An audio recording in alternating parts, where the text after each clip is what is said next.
Oil mutton gravy కోసం. ఇలా marinate చేసింది 10 minutes అయిపోయింది.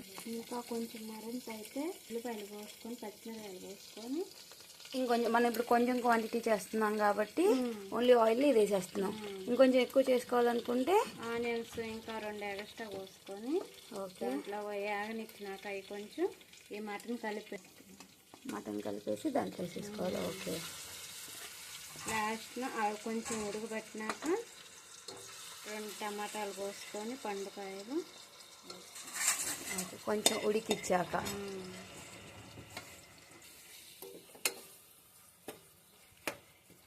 ఒక 5 నిమిషాలు వేగనివ్వాలా. ఈ వాటర్ అనేది మన గ్రేవీకి తగ్గట్టు పోసుకోవాలా? ఎంత కావాలంటే అంత.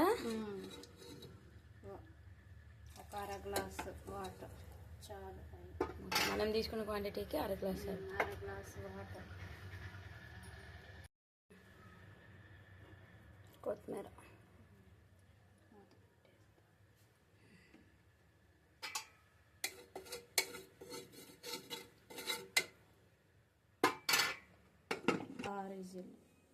ఆరు విజిల్స్. ఓకే. ఇప్పుడు దాకా ఈ మటన్ మనం కుక్ చేయలేదు కాబట్టి 6 విజిల్స్ సరిపోతాయి.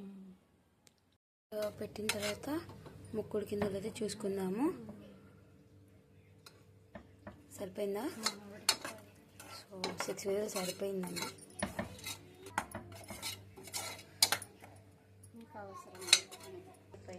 సో ఇంక ఇంతే అండి, సింపుల్గా మన బిర్యానీ గ్రేవీ అయితే రెడీ అయిపోయింది. మటన్ గ్రేవీ, మటన్ చారు, ఒక్కొక్కరు ఒక్కోటి అంటారు.